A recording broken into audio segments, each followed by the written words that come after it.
So in recent years, fuzzing has proved to be a very powerful technique for finding bugs in a large variety of software. In fact, it's been so successful that it has been integrated into the development process of projects, allowing them to catch bugs before releases. And there's tons of evidence for this, like the OSS fuzz infrastructure, which continuously fuzzes hundreds of open source projects and has reported tens of thousands of bugs, as shown here.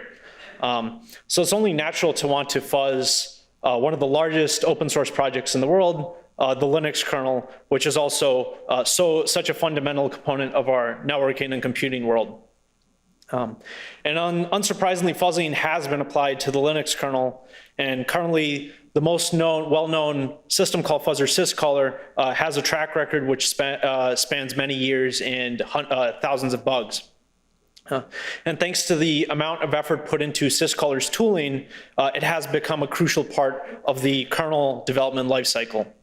But let's take a step back and look at the fundamental problem of fuzzing the Linux kernel. For the most part, kernel fuzzers are interested in the system call interface. This interface provides user space processes with access to kernel managed features.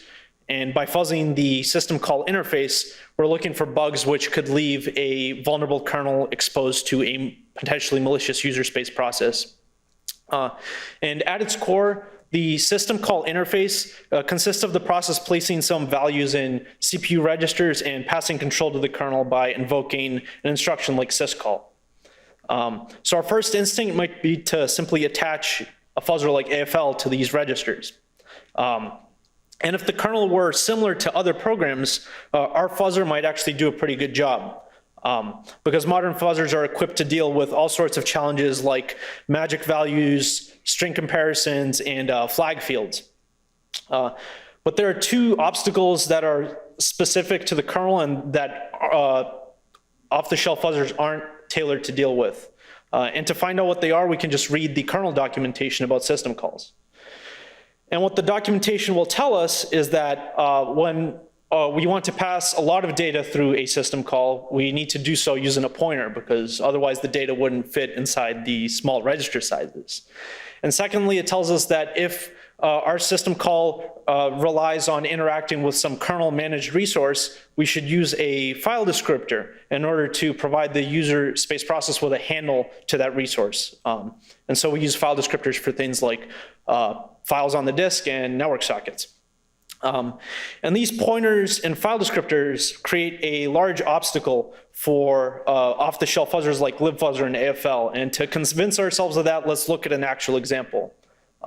So this toy example first opens a log file on the disk using the open system call, and then reads from it using the read system call. But under the hood, the arguments to these system calls look something like this.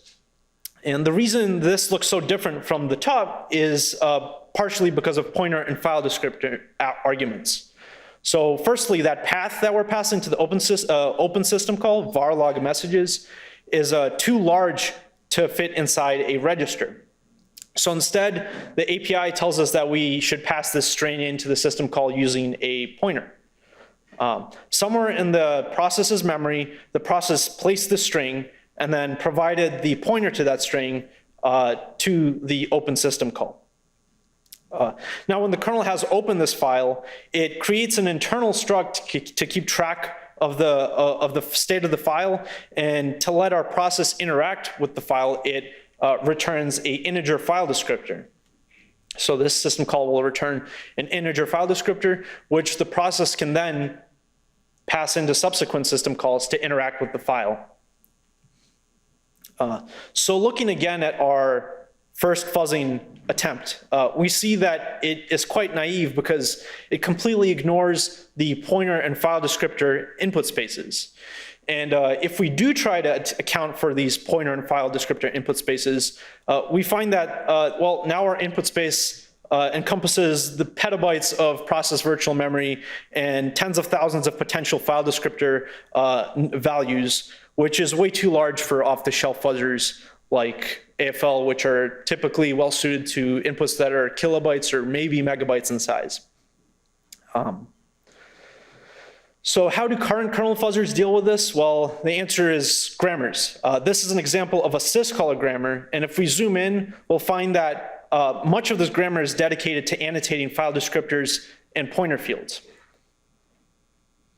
And the way that these Syzkaller grammars are currently built is with manual effort by an expert. So someone will go in and read the man page, maybe sometimes look at the kernel source code, and manually put together a Syzkaller grammar for a system. So this is a Syzkaller grammar for the KVM subsystem in Linux, and it's over 4,000 lines long.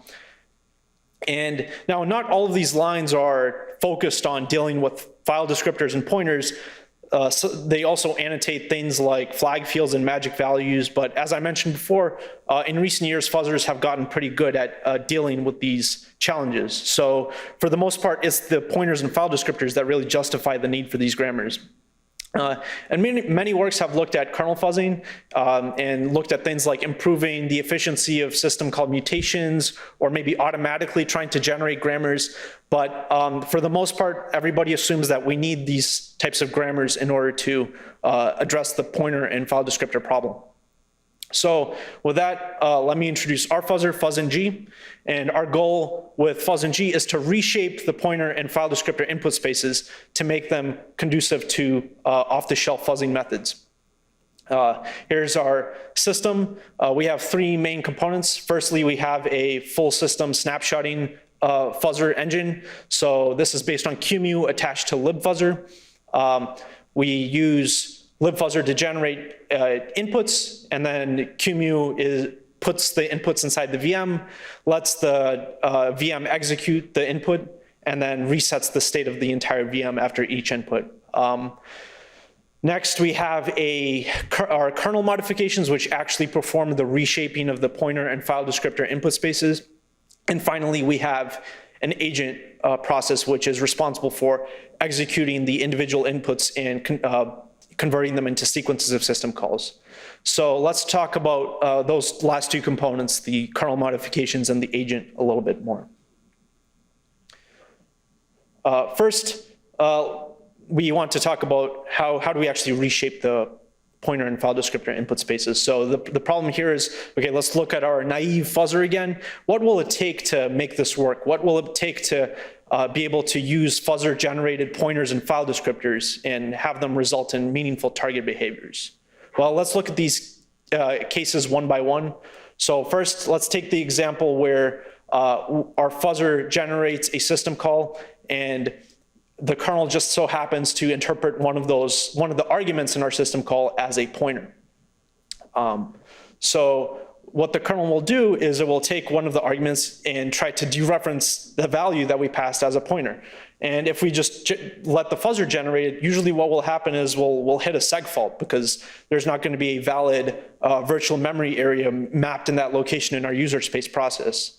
So the first thing we can do is we can inflate the process memory and to try to get it to consume as much virtual memory as possible. And by inflating the virtual memory, we make it so that the kernel dereferencing the pointer doesn't immediately cause a seg fault. And this doesn't actually cause a huge increase in memory usage because of demand paging, and the kernel will only allocate pages the first time you interact with them. So now that we have caused this to not just horribly crash as soon as we run it, how do we actually place fuzzer-provided data there? Well, for the most part, the kernel uses APIs like copy from user in order to access data from user space. So what we can do is we can hook these APIs and pause the accesses. However, the kernel can sometimes bypass these accesses in some cases. So what can we do if the kernel bypasses these centralized APIs and accesses user space? Well, what we do is we map all of these pages as missing, and then we can hook into the page faults. So we can detect when the kernel, and that allows us to detect any access from kernel into user space. And that's our second way to hook user memory accesses. And once we do that, now we know the location and size of the access, and we can populate it with fuzzer provided data just in time.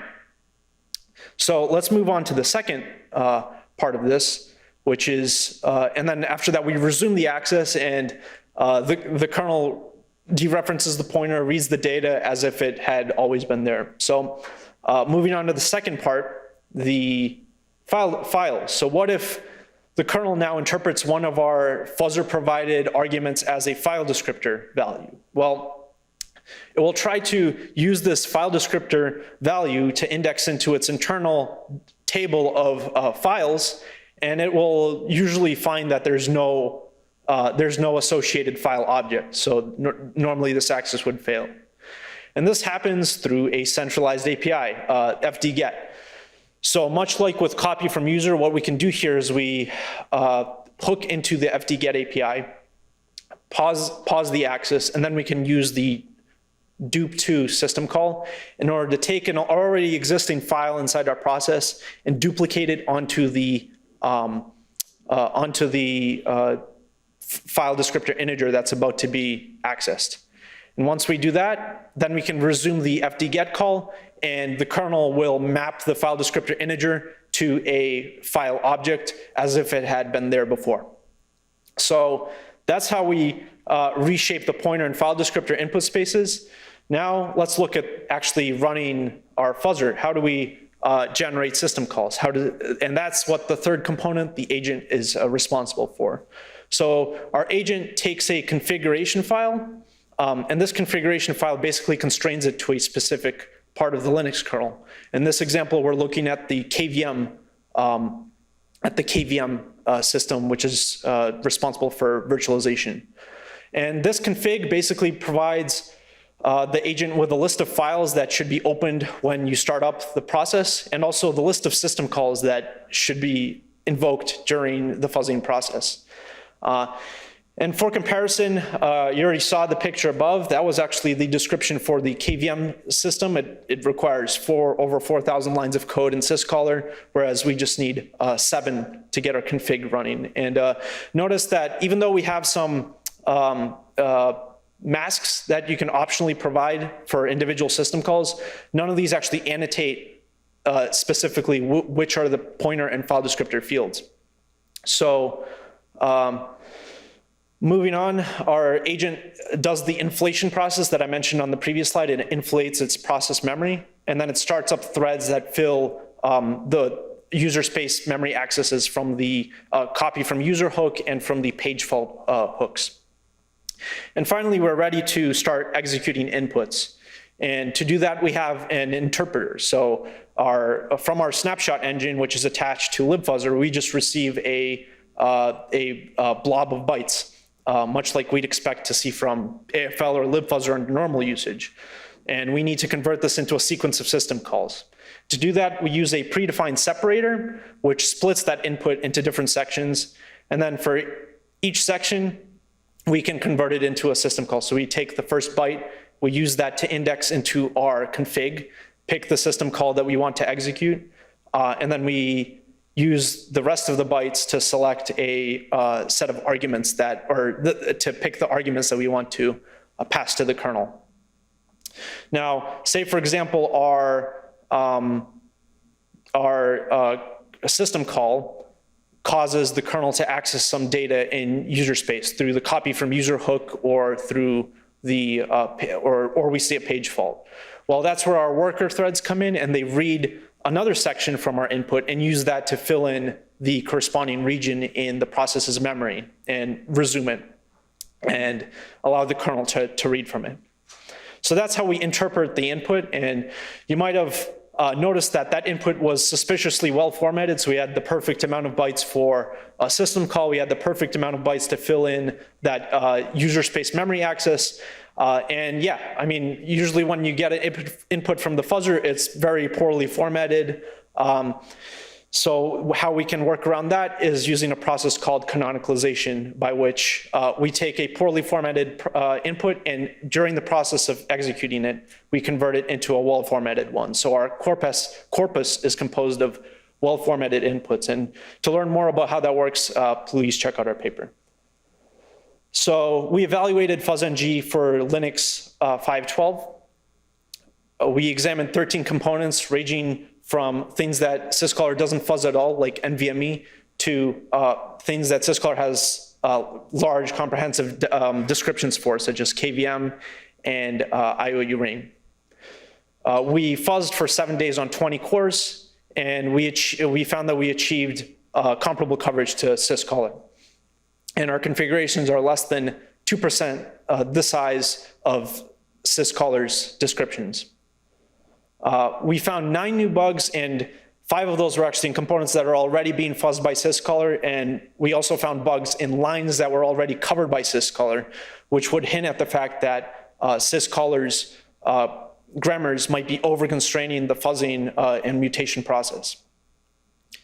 So this is our coverage table on the bottom, and you can see that for most components we achieve very comparable performance with Syzkaller at a small fraction of the configuration cost. And on the top you can see a typical fuzzing graph where initially Syzkaller vastly outperforms FuzzNG, but eventually FuzzNG catches up. And the initial outperformance by Syzkaller is due to the fact that it can immediately generate very complicated inputs due to its grammars. With that, I was happy to introduce FuzzNG. FuzzNG bends the system call input space to make it conducive to fuzzing. That allows us to use off-the-shelf fuzzers like libfuzzer.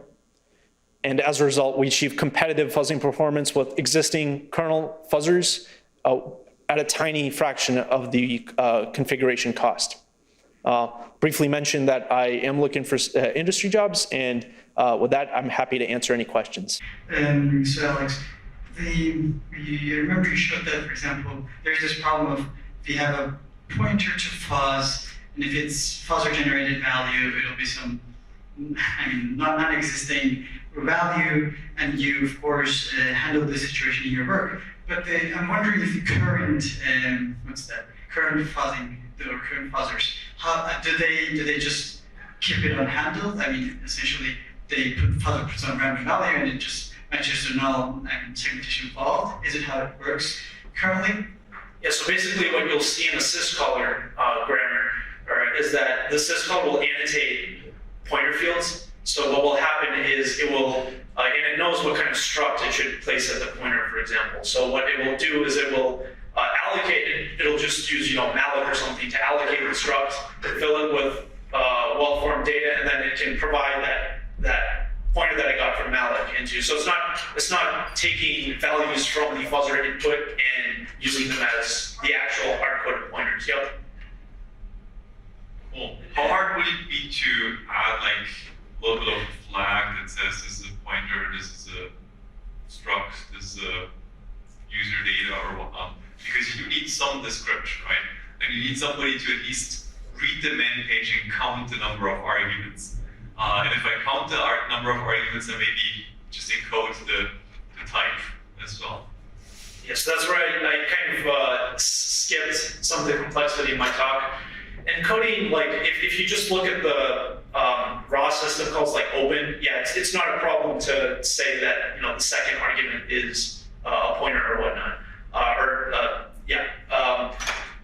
But if you look at more complicated systems, what you'll end up with is you're passing in a struct, and then that struct has a pointer to another struct, and that struct has another pointer to another struct, and you'll end up with this. You end up with basically the Syzkaller situation. So what we did is sort of with our masks is like a best effort.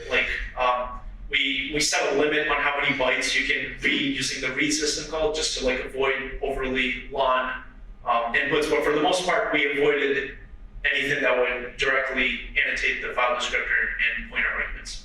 Cool. Yeah, thank you. Other questions?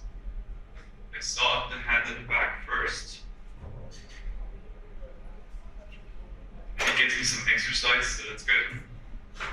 I want to understand, have you integrated with OSes fuzz? Because all of that looks like.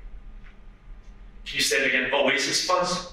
OSes fuzz, has it been integrated with the OSes fuzz framework? The OSes fuzz framework? No, I'm not familiar with that, but I'll look at that definitely. Oh, OSes fuzz. OSS fuzz? Yes. Yes, I'm familiar with OSS fuzz. Yep. What was the question? Integrated into. Oh, yeah, I'd love to do that. I think there's some limitations, like we have a full system snapshot fuzzer which requires KVM, and on OSS fuzz you're running like a constrained Docker container. But yeah, that would be great. So yeah. Cool. I saw a couple of other hands up. Please raise your hand. As I understand it, your modifications to the kernel should all be reproducible in sort of user space, but I just wanted to check, is there a possibility of uncovering a trace that is not actually reproducible due to the modification to the kernel? Like, Yeah, I see. So one place where this might be a problem is like copy from user, where, for example, if you have a system call that performs two, sort of like a double fetch from the same memory region, our fuzzer without any like different modifications could place like two different values at that location in memory. And it's possible that that is like a valid a real bug with with a data race. And there are like a lot of recent exploits for the Linux kernel actually relying on stuff like user_fault_fd to be able to exploit those. But for our evaluation, we actually turned that off so we make sure that we don't populate the same address with two different values during the same system call. So we haven't run into anything that's not reproducible. Last question, make it quick. Hi, Derek Key at MIT Legal Laboratory. Have you thought about extending this to include the other side of what the kernel uses for execution as meaning hardware? Can you fuzz hardware with this? Are you asking about if you can fuzz the hardware or fuzz the hardware inputs into the kernel? Fuzz the kernel inputs. Okay. Yeah, I know that there's some works that look at this. I haven't looked at like malicious device models yet, even though I know that this is becoming a bigger issue now with like confidential computing and things like that. But yeah, I haven't considered that